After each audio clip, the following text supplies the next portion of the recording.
Hello အားလုံးပဲမင်္ဂလာပါဒီနေ့တော့ interview နဲ့ပတ်သက်တဲ့ tips တွေတခုပြောပြချင်ပါတယ်ကျွန်တော် interview ရဲ့အခါမှာလူတွေကျွန်တော်စီမှာ interview ကြရဗျာပြူးကြလို့ရှိရင်ကျွန်တော်မှားလေးရှိတဲ့အမှားပေါ့နော် mistake 3ခုကိုကျွန်တော်တွေ့တယ်ပေါ့နော်အဲ့တော့ဒီအမှားလေး3ခုကပဲကျွန်တော် interview ရမလားဒီ interview မှာအလုပ်ရမလားမရဘူးလားဆိုဆုံးဖြတ်သွားတာပေါ့နော်ဆိုတော့ပထမဆုံးအမှားကပါလဲဆိုရင်နံပါတ်1ကမလုပ်တဲ့အမှားတစ်ခုကမလုပ်တဲ့အချက်တစ်ခုပါဆိုရင်အရင်အလုပ်ကအကြောင်းကိုပြန်ပြီးတော့မကောင်းမပြောနဲ့ပေါ့နော်အရင်လောက်က boss ပဲဖြစ်ဖြစ်အရင်လောက်က block for ဂိုင်ဘက်တွေပဲဖြစ်ဖြစ်အဲ့ဒါကိုဒီ interview မှာအတင်းတုပ်လိုမျိုးပြောပါပေါ့နော်အဲ့တော့ကျွန်တော်တို့ဒီ interview လုပ်တဲ့လူတွေကလည်းမေးလေးရှိတယ်ဘာဖြစ်လို့အရင်လောက်ကထွက်ချင်တာလဲလို့မေးရင်တခြားအကြောင်းတစ်ခုကိုဖြေသင့်တယ်ပေါ့နော်အရင်လောက်ကမကောင်းလို့ဘာဖြစ်လို့ညာဖြစ်လို့ဆိုတာပြောတာတက်စားရင်ကိုကဒီလုံမှာဘာဖြစ်လို့လိုချင်တာလဲဘာဖြစ်လို့ career development လိုချင်တာဒါမျိုးပေါ့နော်ဒီလိုမျိုးပြောတာပို့ပြီးကောင်းပါတယ်အဲ့တော့ number 1 rules ကဘာလဲဆိုရင်တော့အရင်လုပ်ကိုမကောင်းမပြောပါနဲ့အရင်လုပ်ကလုပ်ဖို့ gain back ဒီပဲဖြစ်ဖြစ် boss ပဲဖြစ်ဖြစ်ဘယ်တော့မှမကောင်းမပြောနဲ့ပေါ့နော်နောက် number 2ပေါ့နော် number 2ကဘာလဲဆိုလို့ရှိရင် number 2တွေးရတဲ့အမှားကဘာလဲဆိုလို့ရှိရင်တော့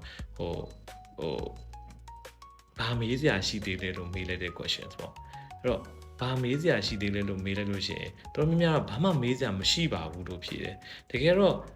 အဲ့အစားဘာမေးစရာရှိသေးဆိုတာဒီလုပ်ကိုသူဘယ်လောက်ထိစိတ်ဝင်စားတယ်ဒီလုပ်ကိုဘယ်လောက်ထိ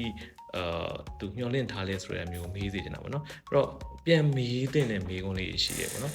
ပြန်မေးတဲ့မေးခွန်းထဲမှာဘာမေးတဲ့လဲဆိုတော့ဒီလုပ်မှာဘယ်လိုရည်ချင်းမျိုးတွေရှိဖို့လို့လဲဘယ်လိုရည်ချင်းမျိုးတွေကဒီလုပ်နဲ့ကိုင်းညီမှာလဲနောက်ဒီလုပ်တဲ့တကယ် job မှာဆိုလို့ရှိရင်ကောအဓိကဘာလို့လဲနောက်ဆုံးကိုက sincerely ဘာမှမသိရင်တော့မှအလုပ်ချိန်ကဘယ်လိုလဲဘယ်လိုမျိုးအလုပ်လုပ်ရလဲနောက်ဘယ်လိုမျိုးတိုးတက်မှရှိတယ်လဲဒါမျိုးလေးမေးခြင်းအပြင်ကိုက progressive ဖြစ်တဲ့လူတို့သတ်မှတ်ပြီးတော့အလုပ်ရှင်ကလည်းပို့ပြီး impress ဖြစ်တာပေါ့နော်မဟုတ်ရင်တော့သိပြီးတော့ဘာမှမေးစရာမရှိပါဘူးဆိုတူတော်တော်များကျွန်တော်အလုံးမရတာများတယ်ပေါ့နော်ဘယ်လောက်ထိစိတ်ဝင်စားစမ်းမေးကုန်ပေါ့နော်နောက်တဲ့အမှားတစ်ခုရှိတယ်နောက်အမှားတစ်ခုကဘာလဲဆိုတော့ခုနမေးတဲ့မေးခွန်းတွေမှာဘာလဲဆိုတော့